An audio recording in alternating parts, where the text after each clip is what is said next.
So welcome everybody to Journeys Through Genesis. We're just waiting on Rabbi Silber. I'm not sure if you can see my camera's going a bit, so I'm just going to turn that off for a second. So we're just waiting for Rabbi Silber, who will be teaching today. So just while we're waiting, I'm just going to explain to you some features of Zoom. I'm going to invite you as you join to join as a panelist. That just means that you can choose to turn your camera on and we can see your wonderful faces. You can unmute to ask questions if you wish. So feel free to join or not join as you prefer. We just ask that while you're not actively asking a question or making a comment, you keep yourself on mute to minimize background noise. And there are several options for engagement as we're all on Zoom here, but you can also join on our Facebook live stream. You can put questions or comments in the chat, or if you're joining on the live stream, you can put them as comments on Facebook, and I will bring them to the chat on the Zoom so Rabbi Silber can see them. And with that, I think Rabbi Silber's here, so we can. Yes, I am. Okay, thank you very much. It's good to be with you as we begin our learning, continuing the book of Bereshit. So we're hopefully going to complete some point during this these two sessions. That is the spring session. Hopefully I'm hopeful we'll complete Sefer Bereshit. If not this set of sessions, then after Pesach, whatever. But anyway, we're up to the. We'll begin with the story of. The brothers have returned home, and when they return home with the food, one of them is held captive in the land of Egypt. That's the second oldest son, Shimon. Yosef, whom they don't recognize, has accused them of being spies, of seeking out looking at the weak points of the land. He accused them of being spies, and they respond, "No, we're not spies. We're just 10 brothers here, and there's one missing, and one is back home." And Yosef says, "No, you are spies." We discussed that. The last thing we discussed, actually, for those who are with us, that one way to read it is when they say one brother is missing, that's the accusation. No, you're here to find that brother. You're spying out the land to find that brother, which is the ultimate irony because it's exactly what they should be doing. In any event. Initially, Yosef takes them and puts them in jail for 3 days. And then he says, "Look, I'm a God-fearing person. I don't want to withhold the food from your families, but I'll keep one of you as hostage." And Yosef takes the second oldest son, Shimon, as hostage. Let's just find that particular verse. That's in chapter 42. Chapter 42 of Bereshit. This is in verse number, let's find this over here. Chapter 42, where is this? Let's find that verse. Verse number 24. Chapter 42, verse 24 says, "Vayoshav alehem, vayidaber alehem, Vayikach meitamet Shimon, vayesar oto li'neihem." So Joseph takes Shimon captive or hostage, one might say, and he instructs that the vessels of the brothers be filled with food. Vayimalu et klei bar, but he also instructs to return the money, give the money they had paid for the food. Is to be put back in their sacks, in addition to give them some kind of provision for the journey, which is done, and the brothers leave. So we're up to verse number 27 of chapter 42. Before we get to verse 27, I just wanted to mention, I believe we had mentioned this in the last session as well, and that is, why did he take Shimon hostage? Why does Yosef take Shimon as hostage? So presumably it's not arbitrary. And we could suggest a couple of reasons for it, which are not contradictory reasons. But one is that in the sale of Joseph, or the initially attempted murder of Joseph, it says there, Vayomru ish el achiv. One brother said to the other, back in chapter 37, here comes the dreamer, let's throw him into the pit, and let's see what becomes of his dreams. We'll kill him, and let's see what becomes of his dreams. And Reuven spoke up and said, we shouldn't do that. We shouldn't kill him with our own hands, but throw him into the pit. And they intended to kill him, but Reuven says, don't kill him, throw him in the pit. And then his intention, says the Torah, was to save Joseph. So who is Ish el Achiv? Who is one brother said to the other? It could be that there's no particular brother in mind. They're just talking to each other, Ish el Achiv. But if we do have to single out the two brothers that are most likely to be the ones who are the ringleaders, then presumably it's brother number 2 and brother number 3, because brother number 1, Reuven, actually wants to save Joseph. Throw him in the pit, thinking later on I'll come and I'll pull him out of the pit and bring him back to his father. So we know it's not Reuven. And brother number 4, Yehuda, is the one later who suggests that we sell him.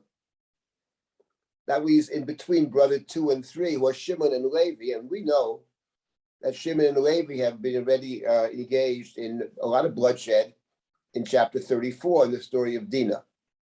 So that's one reason that we can presume, and Shimon is older than Levi, not just older than Levi, but the very name Levi means the accompanist.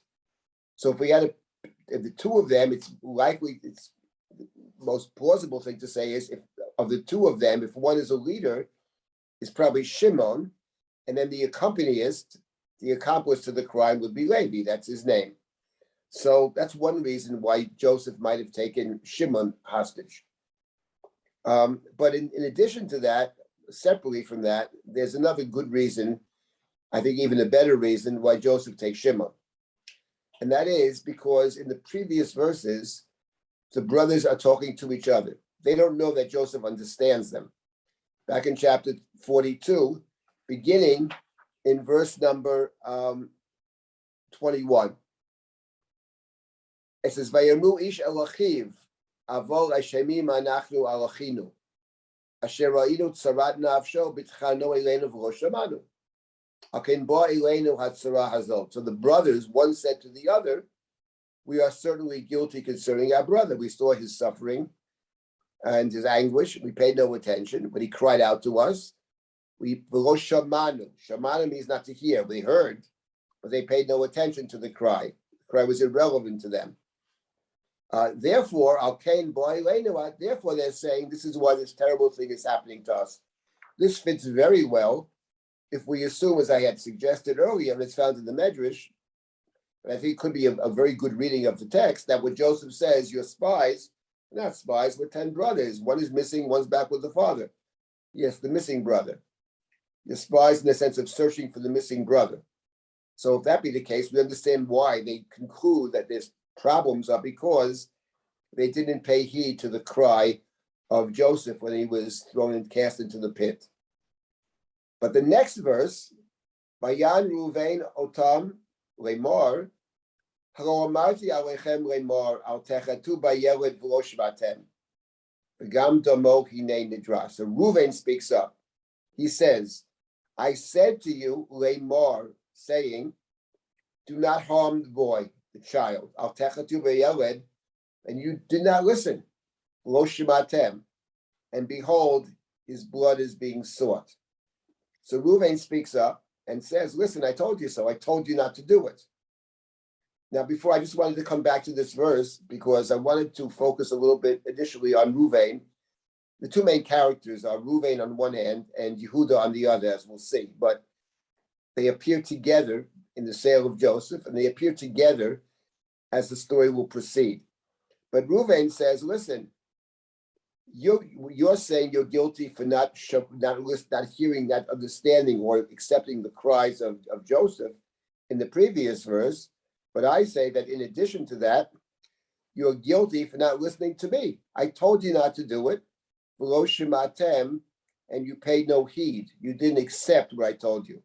And behold, his blood is being sought. I just wanted to, so my first point is the obvious point. Behem lo yadu, the next verse is Kishomea Yosef. The next verse says they didn't know, next verse, they didn't know that Joseph was understanding. Scroll down a verse. They didn't know that Joseph was understanding Ki amelitz beinotam, because the translator, the interpreter was between them. They assume he doesn't understand their language. They don't realize that Joseph understands. Shomea here doesn't mean to hear, it means to understand. Shomea has multiple meanings, but in any event, but Joseph's understanding what they're saying. So Joseph hears that Reuven actually didn't intend to kill him. And Joseph didn't know that before. So therefore he takes Shimon, right? That's the next pasuk. Vayisov me'alehem vayev, vayoshev alehem, vayidaber alehem, vayikach me'tamet Shimon. So Joseph turned to them, he cries. He cries because he's hearing that it wasn't unanimous to kill him. He comes back, vayikach me'tamet Shimon. So I wanted just to begin our study now with the following observation. You have 4 consecutive verses, 4, which have the word Shama in it. The first is the brothers saying to each other, we are guilty, was when he cried out to us, when he begged us, lo shamanu, was we paid it no heed. They heard it, obviously, they're saying they heard it. They heard his cries, but they paid no attention to the cries. That's the first verse. And the second verse is Reuven says, you're guilty because when I told you don't harm the boy, the child actually, Yeled, lo shimatem, you didn't listen. Next verse says they did not know that Shomea Yosef, that Joseph understands. That's the third verse in a row with the word Shama. And the fourth verse is Vayikach me'tamet Shimon. So we have Shama in 4 consecutive verses. Now, what can we conclude from this is the question. So I have a couple of observations. First of all, the first obvious point is Joseph now hears that Reuven, the oldest son, did not want to harm him, actually tried to save him. So he's not going to take the oldest one captive, which would make perfect sense. So he takes Shimon captive, who's the second oldest. That's on the plainest level. Now, in addition to that, and I mentioned earlier that Shimon has a history. Shimon and Levi have a history of violence. Jacob later will condemn them very sharply for it. So we have to assume that Shimon and Levi were the ringleaders back in chapter 37. Now there's something else, though. Then I'll come back to Reuven.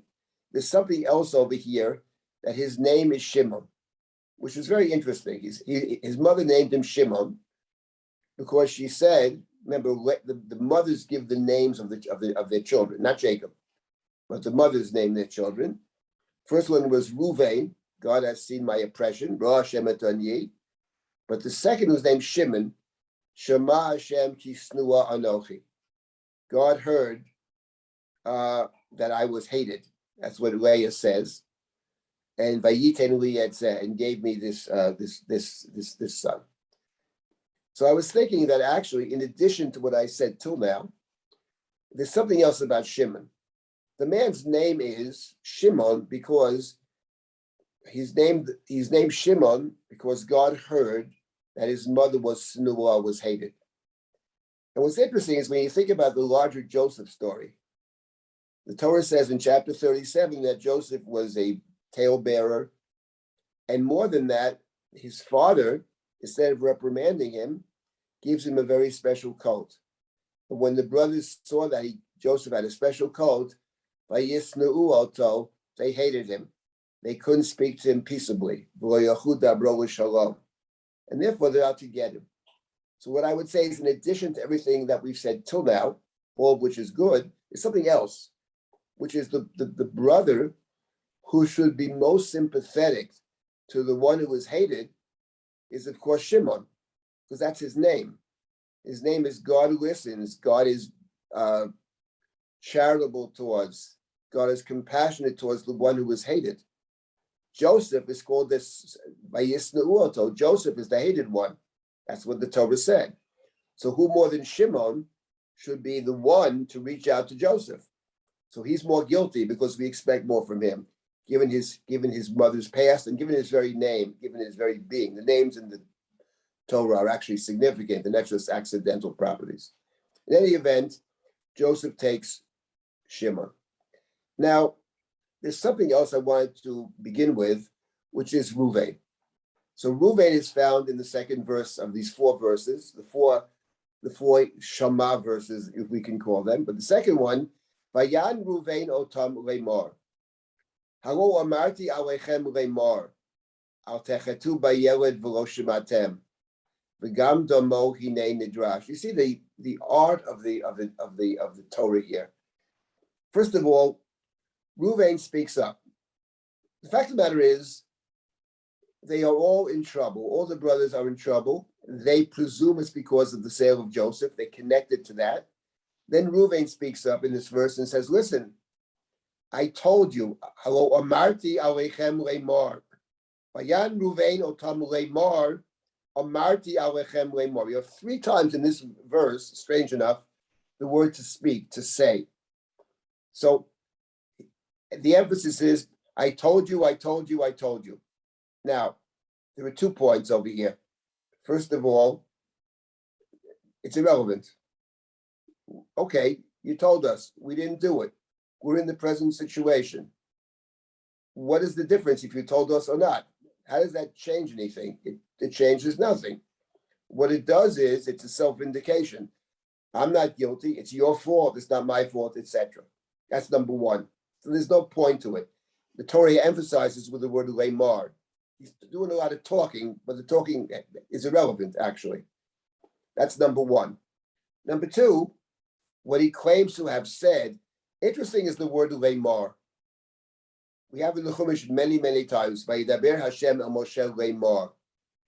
So some interpret that lemar means God spoke to Moshe to tell the people. The problem with that interpretation is that sometimes it works, but there are many cases in the Torah where it doesn't seem to make any sense. So lemar here certainly doesn't mean to tell anybody, but lemar often means to say something very specific, as if the emphasis, I told you, and I quote, or something like that. That's what lemar would mean. He's being very specific. I told you exactly what you should do. I told you exactly, al techetu bayeled. And of course, you didn't listen. Listen to me. There's a self-centered element over here. Remember when Reuven came back from the pit. Hayeled einenu, says Reuven. The boy is missing, child is missing. Va'ani, as for me, ona ani bo, where shall I go? He's thinking about his own position in the family, his father, etc. So there's a self-centeredness to Reuven. But on top of all that, there's something else which is very striking here, and that is, I told you, remember exactly what I said? Don't harm the child. But Reuven in the Chumash did not say that. Not the text we have. He said something very different to the brothers. He said, don't kill him with your own hands. Don't slit his throat. Throw him in the pit. Now, if they throw him in the pit, now he's thinking to himself, when no one's looking, I'll pull him out of the pit and bring him back to his father. His intention was certainly good. But that's not what he told the brothers. What he told the brothers is, don't kill him with your own hands. You can kill him a different way. Because being thrown into the pit is going to kill him. Habarek ein bo mayim. You're in the desert and there's no water. So you're not going to last very long. You won't die immediately. It may take 2 or 3 days. But you're going to die in that pit. And frankly, one can make the argument that it's a worse kind of death.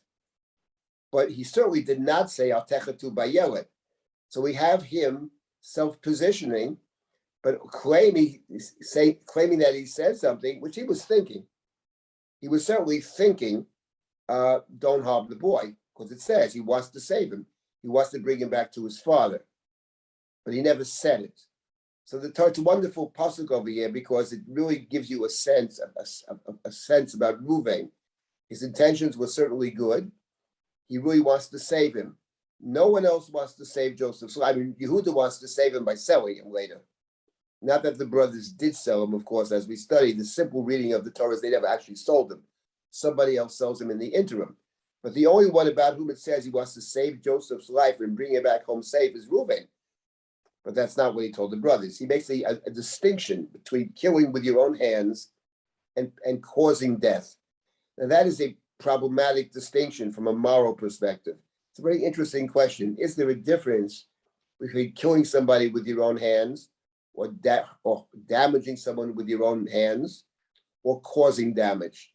In the halacha, there are distinctions that are drawn. The question is, what kind of moral distinction, if any, is there? But in this particular case, he simply reports to them, reminds them what he said, but he actually never said it. So it's a self-serving statement, and it has no place here. So Reuven is problematic, and this really picks up Reuven. Good intentions, he only wants to save, but kind of self-promotion, and it kind of not taking responsibility. It's a way of saying, this is the most important point, I told you not to do it, is a way of saying, I'm not responsible because it's not my fault. But I think one of the points of this Joseph narrative in general is they're all responsible because they're all brothers. They were all in it together. Apart from the fact that he said throw him into the pit, from which in fact he was taken and sold. But apart from that, there's no such thing as I'm not responsible. Everybody is responsible. So that's the problematic side of Reuven. Okay, let me stop here for a moment if there are any comments or questions. This is, anybody has something to say, speak up or send a chat. Yes. David, I wanted to say that possibly there's a way to look at Shimon the other way, that he could feel that it's happening all over again. That just like his mother wasn't the loved one, his, Rachel was. So once again, he's not the loved one. Rachel's son is, and he's being picked at, favored with the Ketonat Pasim. It picks up on exactly the same point. And he feels once again pushed aside and not correctly, just like his mother was, that put her in that position. That the same reason that he got his name is exactly, it's, deja vu all over again. And that's why he's so adamant. Like the flip side of what you're saying. Right, not that it would get him. But he's not being singled out. Joseph slanders everybody, or Joseph reports back on everybody. There's no sense that Shimon's being singled out in the story. If anything, possibly it says Joseph was hanging with B'nai Zilpah and B'nai Bilhah, whatever that means. Doesn't mean he's reporting on them or he's hearing from them about the others. But there's no sense in the story that Shimon is singled out in any way whatsoever. So No, but he from his perspective, he might feel it much more strongly than the others. Okay, right. Having You're raising a different, very important question, a really important question. And I'll tell you what the question you're raising is, which is this. Okay. Well, to everybody, I know, but the point is the following. People suffer in life. There's a movie we showed at Drisha many years ago on Tisha B'Av. I picked the movie out, The Pawnbroker. I like that movie very, very much. Rod Steiger, it's an excellent movie. And the issue of the pawnbroker, it actually is it's based on a book, which is a very Jewish book. In the book that the pawnbroker is based on, it takes place on Shivasa B'Tammuz, believe it or not. Shivasa B'Tammuz. And the point of the pawnbroker is there's this Jew who's survived Europe with a lot of loss of family and everything. He remembers the past. And he's in the inner city. And the question is, how do you behave when you're in the inner city? And this fellow, who's very angry, basically has no pity on the people around him. And that's the core idea, that the suffering has actually hardened him and made him a very uncaring person. That's how the story begins. It's a very interesting story. And I think the message of that movie is very important because the Chumash has exactly the opposite view. Exactly what you're saying is precisely 180 degrees opposite of what the Torah says. Because what the Torah says is, I'm going to send you down to Mitzrayim. And the purpose of going to Egypt in the Chumash is that you have suffered on this. Of course, it's exactly the opposite of what you're saying. The whole purpose of people suffering is to learn from the suffering. Now, what the movie raises, and the reason I chose that movie, is a very simple point. It doesn't always work that way. Sometimes it's exactly the opposite, that people who have suffered have a great anger, and they're going to take it out on the people who are around them. That's life. That's what happens often in life. But I think the Torah is suggesting, more than suggesting, that's not the way it should be, that those who suffer should have compassion and be able to put themselves in the shoes of other people that are suffering. And that's a great challenge because it's not simple. And that's, I think, Tisha B'Av, I thought was a good choice. I was very pleased with that choice. In any event, so yes, I would say I understand psychologically what you're saying may be true, 100% true. But I think from the Chumash's standpoint, as I understand it, the Chumash has exactly the opposite idea, that if the one who was in that position should be the one to be most sympathetic to someone else who's in that same position, which is to be, in case of Joseph, he's called by Yisnu, he's the hated one. So, okay, anybody else have a comment to or observation? If not, we'll continue. I think Wendy does. Please, yes. Okay, it's Wendy Baker. Yes, Wendy. Yeah, if you look at the situation Reuven was in, at the time he spoke to his brothers about putting him in the pit. Had he suggested what he was thinking, I'm going to come back, it wouldn't have worked. They wouldn't have put him in the pit. This was, he couldn't say that. He would think, they'll think he'll die in the pit. And he might have thought, that he said it, but he thought it. And, he said what he thought and he thought what he said. But that he was clever at the time when he made the comment, don't put him in the pit, to not say, we could save him later, or maybe we'll change our minds. Well, something you raised a very interesting question, actually, and very interesting question. The Rashi in chapter 38 quotes a medrash. The story of Judah and Tamar says at that time Judah went down from his brothers. Judah is the one who says let's sell him. Now, whether they actually themselves sold him or not, that's a good question. I don't think so, but he suggests selling him. And Rashi quotes a medrash. Vayered Yehuda me'et Echav. Judah went down from the brothers, says Rashi. The brothers said to Judah, you're the one that said to sell him. If you had stood up and said, you don't sell your brother, it's wrong, we would have listened to you, and this would never have happened. So we sort of blame you. And that is a very interesting statement because, it's a good question. I mean, some people are able to have leadership qualities. They stand up and they say, listen, what Reuven might have said, but he wouldn't be Reuven if he said this. He might have said, look, you can't stand the kid. I can't either. No one likes him. He's a real jerk. On the other hand, he is our brother, and beyond that, he's our father's favorite. Think of what it might do to our father Yaakov. We don't hate him.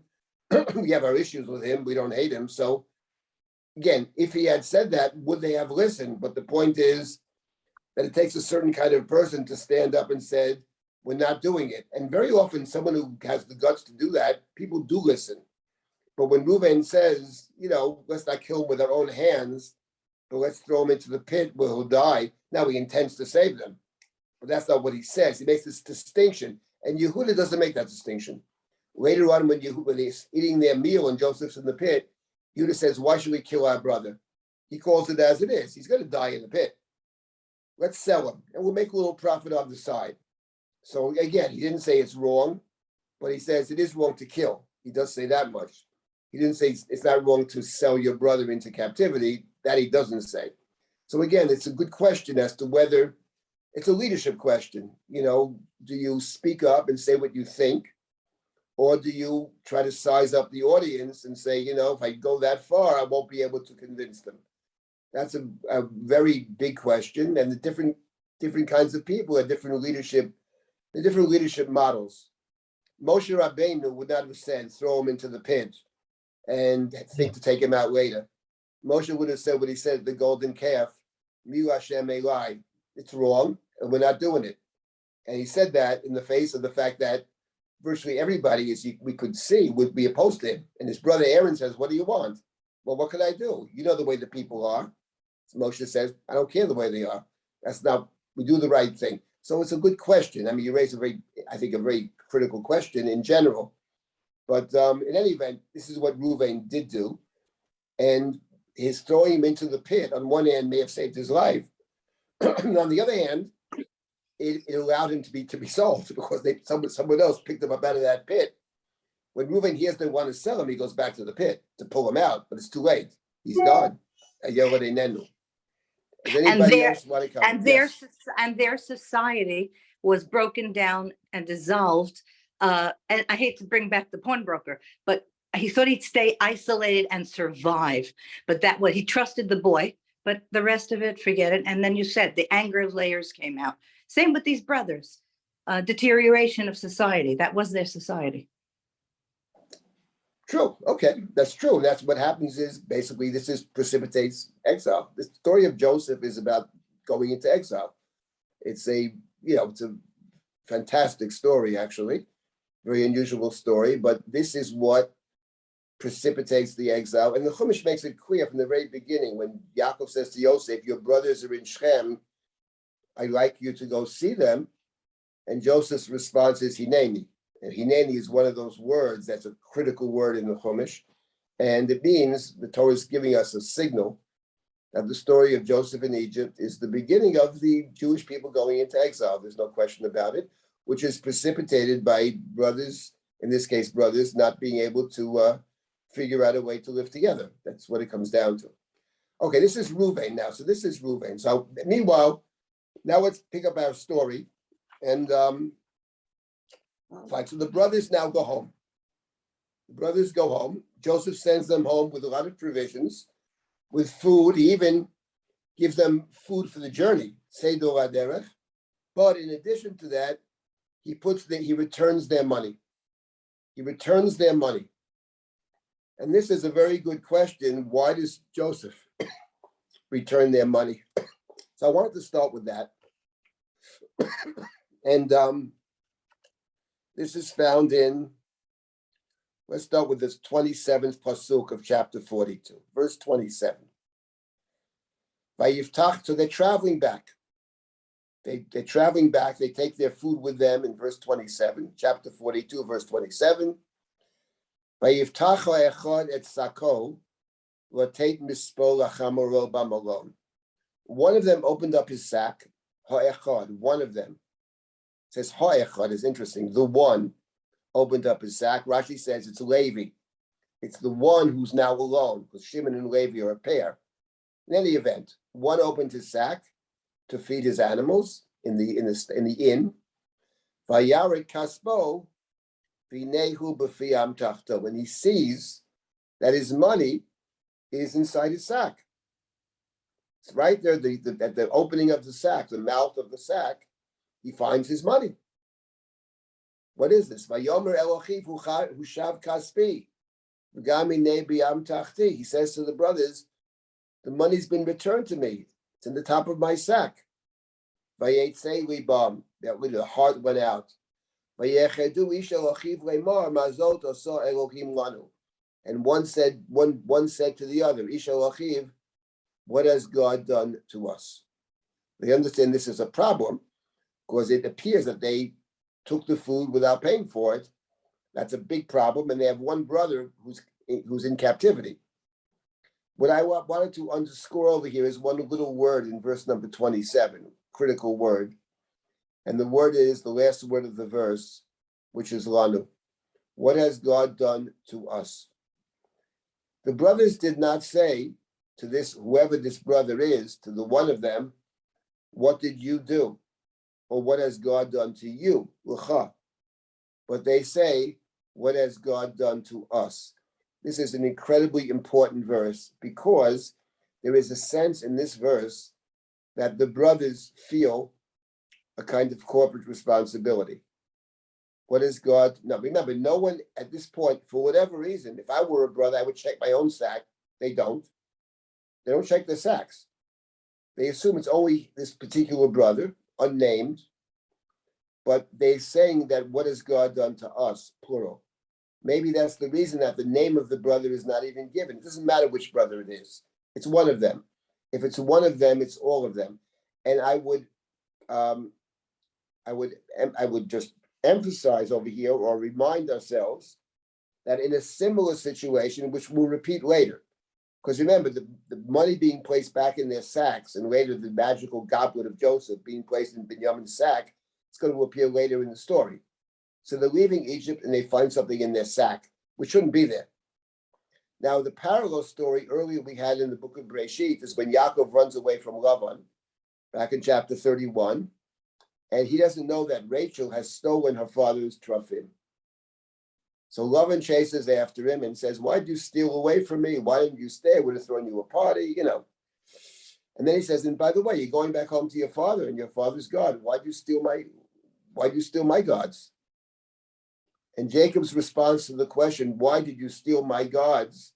He doesn't know anybody took the trophy. He doesn't know. But Yaakov says, whoever took them should die. That's Yaakov's response. And in other words, what Yaakov is saying is, it's not my fault. I know nothing about it. The person that took it is guilty. I'm not guilty. But one could have had a different response out of Yaakov. One might have expected the following response. Whoever took it is guilty, but I also bear responsibility. After all, I am the head of the family. So therefore, I'm responsible. And in point of fact, Yaakov saying whoever took it should die, Rachel later does die, is very problematic, even in because it's about not taking responsibility, which he doesn't do for Rachel. Not in that story, and not earlier when Rachel says, give me children or else I'll die. And he has a very unsympathetic answer to Rachel. I have children. It's your problem. What do you want from me? Which is not what we expect that from Jacob, given the fact we're told he loves Rachel. He might have spoken to her in a different way. He doesn't, nor does he take responsibility. But here you'll see the brothers taking a kind of corporate responsibility. Mazot or Elohim. This is very important because you want to build this bayit, you want to build this family. And for the Chumash, it's really important that they take responsibility for each other. Now, that will include Joseph and will include Joseph's proxy Benjamin, which is one of the critical pieces of the story. But already over here, you do have a sense that they have an understanding that if one is guilty, then we all are in fact somehow responsible, and that's a very important verse. Okay, so let's continue now. Vayavo Yaakov Avihem Arzo Canaan, Vayagidu Lo et Kol HaChaloto Tamre Mor. So now they go back home. Now they're going back home. Let's scroll down and read more. Scroll down. Rabbi, can I ask a question? Yeah. But he didn't Go ahead. explain why you think Yosef did it. Why do you think Yosef put the money back? We'll deal with that later on. That's a central question of the story. What does Joseph do? Whatever he does. Joseph it's one of those stories. I mean, obviously we have to talk about that. I'll get to it. That's a central question to the story. Why does Joseph put the money back over here? Why does Joseph put the Gavia in the sack of Benjamin later on? Why does Joseph accuse the brothers of being spies, etc.? I will deal with that. That is one of, if not, that's one of certainly these central questions of the story. The argument that Sternberg made in his book on biblical narrative is that this is a case where you can't actually know. He makes the claim that the Joseph story has more than one incident where it's actually impossible to know, and one can argue one way or the other way, and you can't actually know. And I think there is some truth to that, but I think in my view, which I'll put out there, is it has to be somewhat refined. I don't think the Joseph story is a story where clearly Joseph has a plan. So the question is, what is the plan? Why is he doing this? That's a very important question. We'll deal with it. There's only one place in the Bible where we have an extended story where at every turn, you actually can read it more than one way. Only one such story in the Bible. You can truly read the entire book one way or another way, and they're both readings are perfectly valid. And I would say each reading is as valid as the other. And that, of course, is Megillat Esther. Megillat Esther is an amazing book, unique in that respect. You can read it one way and you can read it another way. They're both good. And it's based on the Joseph story to some extent, but it differs in other respects. But I will get back to that question. That is clearly, we can't leave the Joseph story without wrestling with that question. Why does Joseph put the money back in the sacks? Very wonderful question. We'll get to it. Okay. Now they're telling their father what happened. So Dibera ish Adonai Aretz Itanu Kashot, Vayitenu Tanakim Raglim, the person, the Lord of the land, they call him. He spoke to us harshly. He accused us. Vanomer Elov Kenim Anachnu. He said, no, we are honest. Kenim. That's a word that appears several times in the Joseph story. Kenim, many times. Let's park that for the moment, but keep in the back of our minds. We said no. Shnei Masar Achim Anachnu. Achim B'nei Avinu Ha'echad. You got to scroll down. We're 12 brothers. One is missing, and one is back with his father, back in the land of Canaan. Scroll down.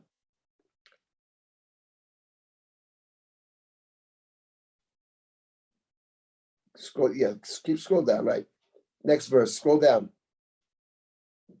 All right. So he said, we'll stop. So he said, no, you scroll too far down. One verse up. Right, stop. Vayomre leinu haish Adonai haaretz, zot eda ki kinim atem, achichem le'echad hanichu iti, et ravon batechem k'chu v'leichus. He said to us, okay, I'm going to test if you're telling the truth or not. Take your food back and leave one of the brothers with me here. So you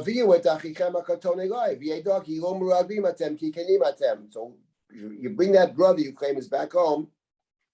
No, you're speaking the truth, right? If you do that, I'll return your brother to you. And you will be free to move about the land. Now, actually, when they report back to Jacob, they have a couple of embellishments over here. In particular, the last part of the last verse, I will give your brother to you, Vieta Aretz Tischaru, which they translate as, you will be free to move about in the land. Now, Joseph never actually used those words. He said nothing about moving about the land. Vieta Aretz Tischaru actually is very interesting. That's a phrase that is lifted from the Dinah story. That's a phrase when they say to Jacob's sons, let's marry Dinah, and you'll be able to do business with us, schora, right? Tischaru. So we'll park that for the moment. But they're repeating to their father essentially what Joseph said. They leave out some details. They don't mention they were put in prison for 3 days first. Fine. Now it says, Vayhi came, the last verse, Vayhem rikim sakehem, v'hinei ish tzra kaspo b'sako. Vayiru tzrarot kaspehem, heba vavihem vayiro. They're emptying their sacks, and lo and behold, in each one sack was a money bag. When they saw this, and their father saw this, they were vayiro, they were frightened. Here they translate dismayed. No, vayiro, they were scared. What is this business? Vayomer Elohem Yaakov Avihem Otishi Kaltem. Now Jacob speaks up. You have caused me to be bereft. Yosef Einenu v'Shimon Einenu. Joseph is missing and Shimon is missing. Bet Binyamin Tikachu. And you would take Benjamin. Alai Hayu Kulana. These things happened to me. So let's stop here for a moment and let's now reflect on the question of why did Joseph do this? Well, the question why is one question. Let's park that for a second. But what is the effect of sending back the money? The effect of sending back the money is the following. First of all, what does one think? Say you're Jacob. What does Jacob think? The brothers return home with a lot of food, and they also return home with all their money, but not all the brothers are there. Shimon is missing. So what do you think? What might run through your head? Now, in a normal family, this might not run through your head, but this is not a normal family. What Jacob might be thinking is that the brothers had a good deal and they decided to sell their brother for a lot of money. Now, we have to remember that Shimon is without question the least favorite son of Jacob.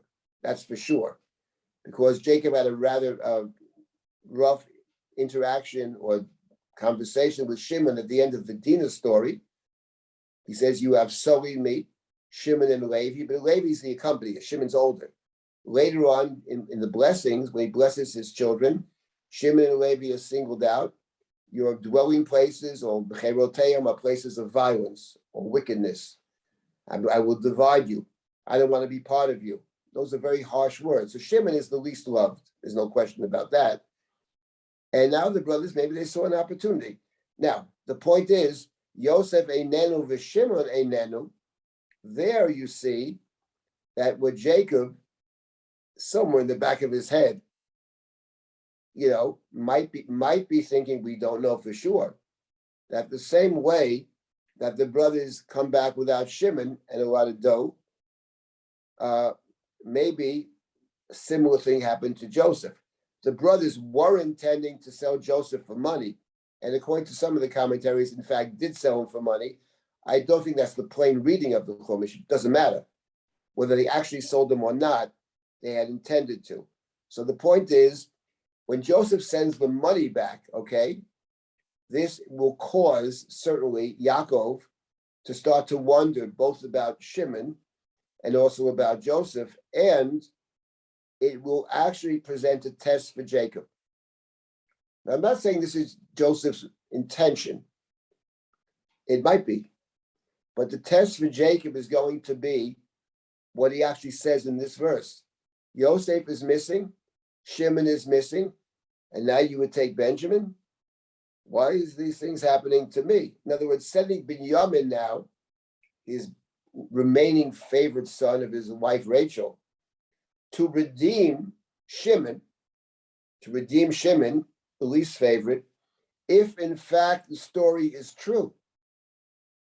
There's no evidence that Yaakov believes their story. Right? The last time they told him the story, it wasn't true. We found this coat. Do you recognize it? I mean, they didn't say outright anything, but it's a lie, maybe the worst kind of lie, the intimation. So we don't know what Yaakov actually thinks. And I think there's evidence in the text that he's not sure whether they're telling the truth altogether. Because later on, when the food runs out, he says to his sons, go and get more food. I mean, go and get more food. And then Yehuda says, how can we get more food? We told you. We can't go back there unless we bring our brother. The guy won't see us. So why did he say it in the first place? And I would suggest he's not so sure about the story. What he is sure about, they got a lot of money and brothers missing.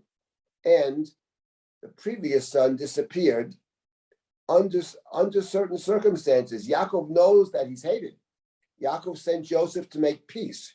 Yaakov tried to be a peacemaker.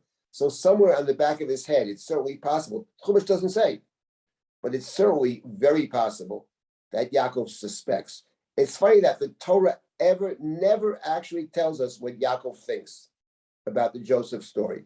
It doesn't fully tell us, but there certainly are intimations, and it's perfectly logical that he would have some doubts. And here you see it. So what Joseph has done effectively is now set up a test for Jacob. The point is, let me just since the question was raised a few minutes ago, I just wanted to make the following point, which is a separate question from Joseph's motivation. There are two questions. What is Joseph's motivation? And the second question is, what is happening in the story? So let's leave why Joseph does it out of the question for a moment. And let me make the following observation about the Joseph narrative, which is the most important thing I'm going to say about the whole Joseph story, which is this. Jacob had a dream to build his bayit. It means his family. It means everybody's got to be included. The problem is that there are a lot of tensions within the family, and I'll mention several of them. One issue is the brother's relationship to Joseph. That's one issue. Then we got another issue. Joseph's relationship to his brothers. We know when he has an opportunity to get back at them, he certainly has taken advantage of that. In any event, we totally understand it. They try to kill him, you know. Normally, when someone tries to kill you, you're not very forgiving. I mean, yes, maybe Mike Pence is, but any normal person, someone tries to kill you, you're not going to be supportive of that person. That's one problem. That's the brothers vis-a-vis Joseph and Joseph vis-a-vis the brothers. Those are two separate things. Then we have another issue. The brothers vis-a-vis their father. We know that Reuven slept with his father's wife. That's a hostile act. We know that Shimon and Levi condemn their father. And we know Jacob condemns them. So now we have two more problems, which is Jacob's relationship to his sons and his son's relationship to Jacob. Those are two separate. So now we have four issues in this bayit.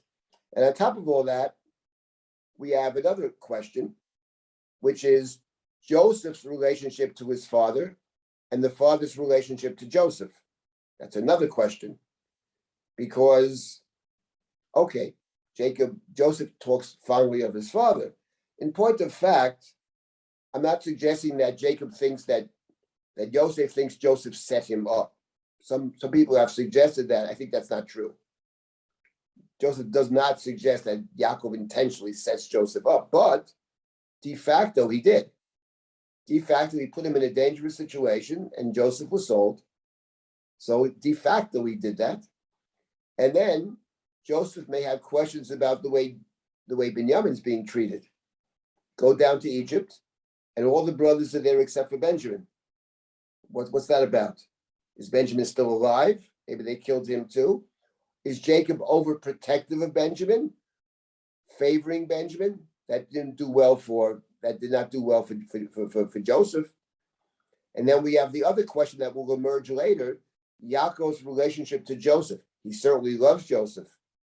But when he comes down to Egypt, he sees an Egyptian viceroy with his chariot and with his Egyptian dress and Egyptian children, and the priest of Egypt as the father-in-law, and the Egyptian woman as the wife.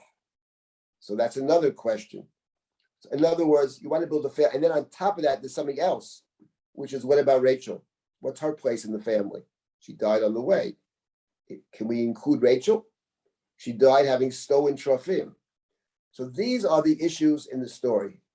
This is the question. If you want to build the house, the family, you've got to somehow reconcile all of these different things that are going on. I mentioned 7 different things going on. That's the core issue.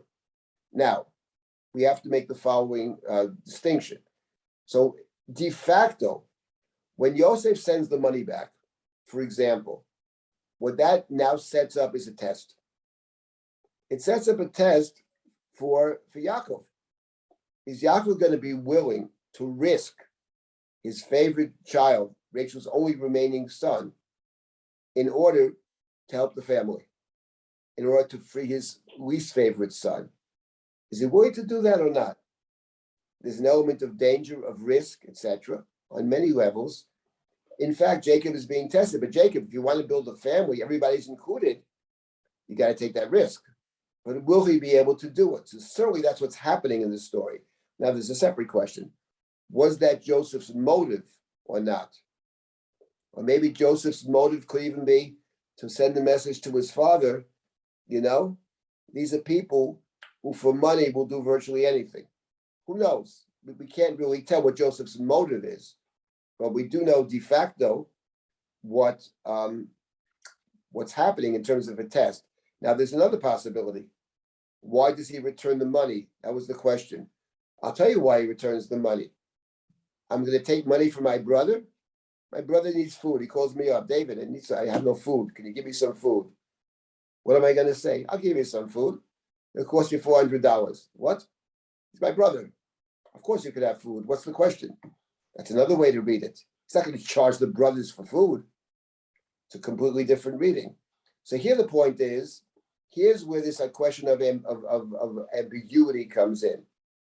Here's where the argument is, which is not a bad argument, I think. You can read it both ways, and you really can't tell. And let me just explain why you can't tell. And here's where I think differ from Sternberg. I think in this particular case, you can't tell, because what the Chumash has done is presented Joseph in two different ways. We've already seen this. On one hand, he's the viceroy of Egypt. He speaks harshly to them. He imprisons them all. Then he takes one of them hostage, etc. That's one side of Joseph. Then there's another side of Joseph. When Joseph hears the brothers saying to each other, we're being punished because we mistreated our brother. He cried out to us for help and we didn't help him. They don't know Joseph as Joseph. He understands what they're saying. And Joseph turns aside and cries. And suddenly there's another side to Joseph. So the Joseph who said back in chapter 37, when the man meets him and says, what are you looking for? I'm searching for my brothers. That's a different picture of this fellow. He actually wants to connect to his brothers, but it's hard to connect to somebody who intends to kill you. But there's the Joseph, he cries several times. So the Chumash itself presents Joseph as this complex character. On one hand, he's the Egyptian, he's the viceroy, etc. He remembers those dreams, he remembers the past. And there's the other side of Joseph, which is he wants to connect to his brothers. When he hears that some of them regret what happened, he cries. When he sees Benjamin, he cries. When Judah speaks, he cries. When the brother comes at the end of the book, he cries. So my point is that the Chumash itself has set up Joseph as this complex character. And that's the reason I think it's very hard to know why he does what he does. Because which Joseph are we talking about? The Joseph who cries when he hears something about the brothers, who seeks his brothers out? That's one Joseph. Then there's the Joseph who's the Egyptian, who's made a new life for himself, who says, I want to forget my past, and maybe, and we'll get to this later, who sees his brothers as a potential problem, which they will be a problem, not because they want to be a problem, but because when brothers come down to Egypt, Paro's not going to like it, because that suggests that Joseph could be establishing his own little base of support. And that's the last thing in the world that Paro or any Paro wants. So the answer to the question, why does he do what he does? We'll come back to this later on as well, but I would say we don't know. And there are two very different possibilities, both which reflect the piece of Joseph. But what we can say for sure, because whatever his motive is, his in effect, he has set up a test, and the test is for Yaakov. Will Yaakov be willing to allow his beloved son to go to Egypt? Remember, initially he didn't send him. Lest Miss Penya Karena was home. He didn't send him initially, he kept him home. So will he be willing to do it or not? This is the question. Okay, so now let's continue. So fine. So now they come home, and let's get back to the text there. Yes, where's the text? Right, so let's a second. Fine. Fine. Next verse. Now we have Reuven speaking up. Vayomer Reuven El Aviv Lemor. Once again, the Lemor. It's a big talker. Reuven said to his father, saying, "Et shnei banai tamid im lo avienu elecha." You can kill my two sons if I don't bring him back.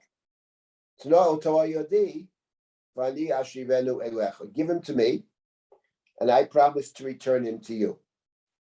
In other words, the point being, you say you've lost two sons, so Shimon or it's Yosef. It's not clear who the two are. It could be Yosef and maybe potentially Binyamin.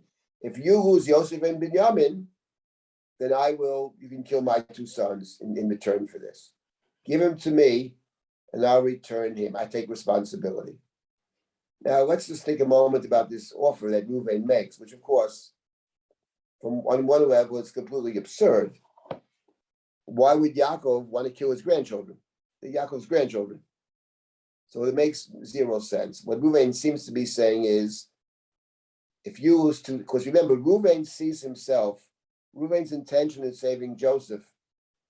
The Torah never said Reuven said he's our brother. It doesn't say that. It said his intention was to return him to his father. Reuven, who's the oldest son, sees himself as a kind of father figure or parallel to Jacob. He does sleep with one of his father's wives. So the point is, Father, if you lose two kids, then you could take two of my kids as well. That's now he doesn't really, of course, expect that to happen. He said, but even the phrasing it in this way is highly problematic, and Yaakov, of course, rejects it. But I would point out something else about this statement of Reuven. You can kill my two sons if I don't bring him back. So for the student of the book of Breshit, it recalls for us another person who said pretty much the same thing. And the one I'm referring to is a kind of, I would say the two of them are very similar. And the character I'm referring to is Lot back in chapter 19. When the angels come to town, God's messengers come to town to check out the town, to see if they're worthy of survival or they're going to be destroyed. So all the people surround the house and say, give us these two strangers, these two men who went to your house, who know them. It means sexual abuse. And Lot, when the house is surrounded, says, no, please don't harm my guests. They come under the protection of my roof. I have two unmarried daughters. Do whatever you want to them. Don't harm these people who come under my roof. So you read that, you say to yourself, I mean, it's very perverse, but apart from the perversity of it, there's something else. You want to be a hero? Say, take me instead. I'm not saying you should say that, but that would be more logical. What do you mean, take my daughters? So what you have over here is a failure of responsibility. And you have exactly the same thing with Reuven. With Lot, it's the two daughters. And with Reuven, it's his two sons. Shnei bonai tamid and lo aviyenu elecha. Lot is not a leader. Lot's not a leader. Doesn't take personal responsibility. And the point of fact, he has absolutely no influence in the town. He's been there for a while. He's by the gate. And the entire town, from young to old, surrounds the house. He's a person with zero influence because he doesn't take any risks, any responsibility. So, of course, and Reuven is similar. He's the first one to speak up. No, Father, I'll take responsibility. But the form that it takes, the Shnei B'nai Tamid, is completely inappropriate. And Yaakov says, no. Vayomer lo yerei b'ni mochem. Ki achiv meit. His brother's dead. V'hu levado nishar. And he's left alone. He's the only one I have left. Ukra'o ason b'derech asher telchu. But something bad will happen to him. So here in this verse, we completely understand what he's saying, but I just want to repeat what I said before, and I'll take comments or questions before we proceed. And that is, he may be the only one left for Rachel, but you do have 12 sons. Okay, one of them is missing, a nenu. But what about all the others? What are they, chopped liver? I mean, we understand it from one perspective, but it's actually from a different perspective. That is, of the one who says, I'm going to build the bayit, everybody's included. This actually points out the problem. The biggest problem in Jacob's dream, fulfilling the dream, is the way the house has been constructed. The house was constructed out of competition, 2 wives, 4 wives, struggle between wives, etc. And that is the problem. Somehow we have to find a way. Yaakov has to find a way that everybody feels equally included. Doesn't mean they're all equal, but everybody's got to be equally included. And when Yaakov says, I only have one left, who levado nishar, but among other things, he's got another son. If Yaakov believes it, he's got another son in Egypt. I mean, levado nishar. What about Shimon? If Yaakov follows through on this, Shimon remains a captive for his entire life. He's your son. Like him, don't like him. He's still your son. Son number 2. So the fact is, it points out over here the very, very difficult situation in which Yaakov finds himself. He's stuck. And who's going to get him out of it? Reuven can't. because Reuven doesn't have the ability to get him out of it. So it's got to be somebody else who's going to get him out of it. And there's somebody else who's going to be the counterpart to Reuven in the sale of Joseph. That's going to be Yehuda. And what's going to give Yehuda the tools to get Yaakov to send Binyamin to Mitzrayim and take a risk is the lessons he learned from his Rebbe. He is very fortunate to have a Rebbe. Everybody needs a Rebbe. So he has a Rebbe, great teacher of Sefer Bereshit, whoever she is. Tamar is her name. We have no idea where she's coming from, but she taught Yehuda something about responsibility and about confession. And that's what Yehuda is going to put into play in the story, as we'll see. But someone's got to do it. Yaakov, left to his own devices, will do nothing. That's clear. He says, I'm not my only son. The other one, the brother's dead. Something bad will happen to him on the road. So he is he's stuck. Okay, now let's continue now. We'll start chapter 43. We got about 10 minutes or so. Okay, let's start chapter 43. Next verse. Hara'av kaved ba'aretz. Three words in the verse. Remember, there's a famine, and they went out initially to get food, and the famine's only getting worse. And remember, the famine is not just in Egypt. The famine is in all the lands surrounding Egypt. All the food is run out now. I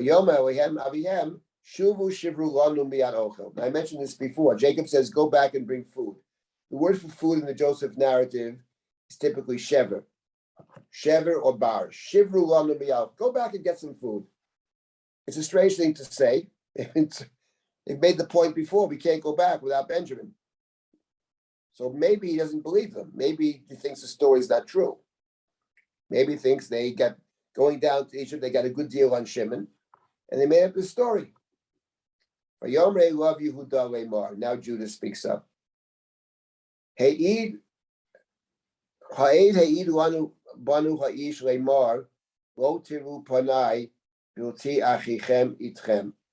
quotes, with the lemor of Judah is not what he's saying. The lemor, I quote, it's the lemor, I quote, but it's not what he said. He's quoting somebody else. Says the person, the ish, that's what they call Joseph, the one we dealt with, the person. He's made it very clear. Don't come back without your brother. If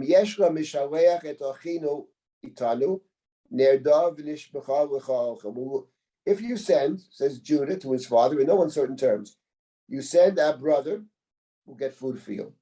But if you don't send him, we're not going down there because there's no point.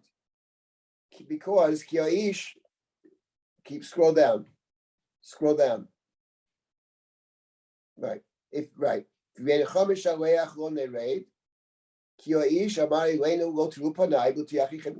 what the guy said. Now we have Jacob's response. This is so real. Vayoma Yisrael, Lama Hariotem says Jacob, why did you tell him you have a brother? This happens all the time, you know. It's irrelevant, of course, why you told him. So now they all respond, Vayomru, not Judah. Vayomru, they said, all the brothers are screaming because he asked us. He asked about our family. It's not exactly true. Is your father still alive? Do you have a brother? And we told them, we answered his questions. What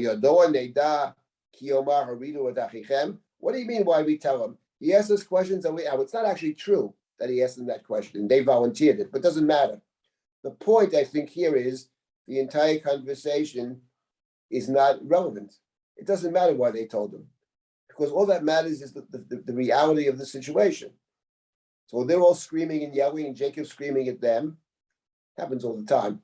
And now Judah speaks up. Vayoma Yehuda el Yisrael aviv. Critical verse. Shulcha hanar iti v'nakuma v'nelecha. Send the boy with me, and we'll go. V'nichyeh v'lo namut. We'll live. We won't die. Gam anachnu, gam ata, gam tapenu. You and us and our children. He throws in the children. He says, Father, let me just remind you something over here. I know Jacob is very, in this, I must say, he's very self-absorbed in the story. These things happen to me. It's all to me. And Judah says, Father, I'm sympathetic to you. Let me remind you, my beloved father, we have a bunch of little children too. So yes, we'll all live. It's not just about you. It's a rebuke to Jacob in a sweet way, but it's a rebuke. We all have to live, not just you, my beloved father, but the little babies. They also have to live. So send the boy with me, and I will send them with me. Anochi ervenu miyadi tevakshenu. I guarantee it. You can take miyadi. You seek him from me, from my hand. And we'll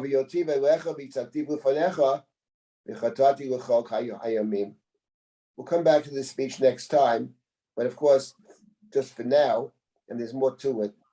Anochi erevenu. I will pledge it. Eravon. That was the Tamar story. She takes the Eravon. I pledge it. I'm personally responsible. Not you kill my 2 children. Me. You come back to me. I'm responsible. And if I don't bring him back, I'll be considered a sinner all of my days. So it's the deepest sense of personal responsibility. That is the great speech of Yehuda.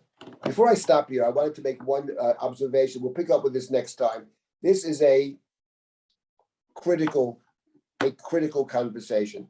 And I want to make one point about this critical conversation, which we'll continue with next time, which is the following. The larger Joseph narrative is the foundational story. It's not the only story, but it's probably the main foundational story for Megillat Esther. I once counted up references to the Megillah. I think I came 50. It's around 50 different references in language and theme of the Joseph narrative's relationship to Megillat Esther. And when you look at a book, Megillah's a great book. Every book has its great turning points. Now in the Megillah, and sometimes it's hard to know what the great turning points are, but in Megillat Esther, it's not hard to know. There's one great scene in the Megillah, which is the turning point, which is the name of my book on the Megillah in Hebrew.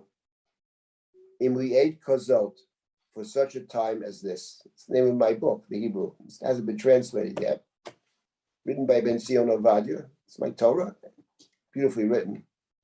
And the fact of the matter is, the great moment in the Megillah is when Mordechai is convincing Esther to go to the king. She initially refuses to go. And he somehow manages to convince her to go to the king, to take this tremendous risk. And Esther, at the end of the conversation, agrees to go. And her last words are, Kasher avadati, avadati. If I perish, I perish. Now, the last words in this conversation here, when Jacob agrees to send Benjamin, Jacob says, Kasher shakolti, shakolti. If I am bereft, I am bereft, which is found in verse number 14. So the two stories are actually related to each other. The Megillah shows the great moment in the Megillah. There are several other main moments, but probably the great moment in the Megillah, when Mordechai is trying to convince the queen to intervene on behalf of the Jews, which initially she refuses to do. It is very interesting that the author of the Megillah, whoever that may be, seizes upon the Joseph narrative in general, but the one story it seizes absolutely critical, is the story that we've read today, which is, we haven't finished it yet, it's Yehuda convincing his father to send Benjamin. The Megillah sees that story as the parallel to Mordechai convincing Esther to go to the king. So I did want to pick up with that next week, but before we get to that, there's much more to Judah's speech over here. It's quite a brilliant speech, and it's one of the great moments. You really get a sense that if anything's going to happen to this family in terms of reconciling the family and solving all these problems, that Yehuda will play a central role, which of course is why Yehuda V'Tamar's story is in chapter 38. It's just after the sale of Joseph. It's before Yosef Hurad Mitzrayma. And the Chumash, as it sometimes does, it gives us a formula to solve the problem of building this family, this ruptured family, somehow putting it together and it will emerge from the story of Judah and Tamar, of the Eravon, of the confession, etc. And now Judah takes center stage over here. In contrast to Reuven, kill my 2 kids. It's not going to work that way. That's not responsibility. Judah understands what it means to take responsibility. He did it once before, and it wasn't easy. And now we will do this again. So we'll continue next week with this conversation of Yaakov and Yehuda, and then we'll move to the brothers going back to Egypt. We'll stop at this point. Anybody have any last words or insights that want to, or questions? Speak up now. You have a couple of minutes, and we'll stop.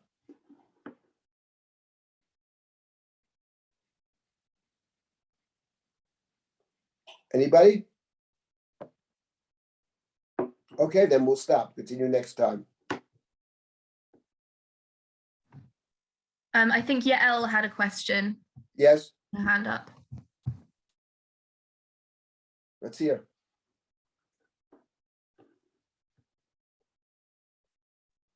I'm not hearing anything. How come Yaakov is now called Yisrael twice? Well, it's related to what I said before. It's a good question in general. When is he called? This is a question that's been asked by many people. It's a good one. Where does the Chumash call him Israel, and where does the Chumash call him Jacob? I would say that he's called Yisrael, in my view. There are other solutions, or other, I won't say solutions, other hypotheses about when, but to me, he's called Israel at actually critical moments. And this is a critical, if not the critical moment. He's It's a responsible. moment where Yehuda is going to figure out a way to convince Jacob, and Jacob has to take this risk, which is not an easy risk to take. He does favor Rachel's children, and he only has one left. And he's concerned that what happened to Joseph may happen to Binyamin. So the fact that he's willing to do this makes it possible to build a family. So when this is a critical juncture, as I mentioned before, the Megillah saw this obviously, in the key story of the Megillah is based on the story right here. So that he's called Israel. It's called Yisrael at that moment, critical junctures. I think that's the main solution to the problem. You have to see when else he's called Israel. When he blesses Joseph's children, he's called Israel. And there's a good reason for that. But we'll come to that as we proceed through the story. Okay. Yeah, but I'm sorry. When the brothers say when they find the money in their sacks, and they say, what did he do, Lanu? Yes. Does this implicate all those who were not mentioned in the original story? I mean, we only hear about Yehuda, and we hear Shimon, and we hear Reuven, but none of the other brothers say anything. So That may be true, but when the Chumash speaks about hating him, it puts it in general terms. Vayikanu bo echav, vayisnu uoto. It doesn't mention a specific brother who is jealous or hates him. And all the brothers go off without him too, not just one brother or two. There are ringleaders. Look, of the 12 sons of Jacob, 6 of them are mentioned narratively, 5 of them speak. Benjamin never speaks, but he's mentioned. 6 of the sons are never mentioned altogether. We know they exist. Naphtali, Asher, Gad, Yisachar, Zvulun, and one more, Gad. They exist. They're part of the 12. It's an important number. But when the Chumash speaks about hating Joseph, it's put in general terms. Joseph, general terms. When the brothers think Joseph will kill them, they all think it, not just 1 or 2. They all can't stand the guy. how do we know that they all think it? I mean, they're all So if brothers. they all went to Joseph at the end, he's going to kill us. That's what they think. After their father has died, they collectively think Joseph will kill us. And they all go to Joseph and say, "We'll take us as your slaves." And he cries. There's no distinction made there between the brothers. Joseph and the brothers, all the brothers. Yes, some brothers are more important. Some brothers don't talk at all. Some brothers are ringleaders, etc. But the Chumash only deals narratively with 6 brothers. The other 6 brothers are never mentioned. But when it talks about the brothers, it includes them. They're all blessed at the end. They're all one family. And they all can't stand the guy, with the possible exception of Benjamin, who doesn't seem to figure in the story. He's important, but he never talks. So otherwise, I would say, since the Chumash puts it in general terms, we have to assume that they all, generally speaking, A, don't like him, and maybe more than that, don't trust him. which they clearly don't trust him. But we'll get to those things later on. Okay, we'll stop at this point then. Good to be back. Looking forward to continuing. And okay, have a good day. Until next time. Thank you so very much. Thank you. Rabbi David Silber, and thank you everyone for joining us. If you would like to see more of Drisha's fantastic Spring Zman classes, you can go to 5783.drisha.org/spring. And I'm looking forward to seeing you all next week.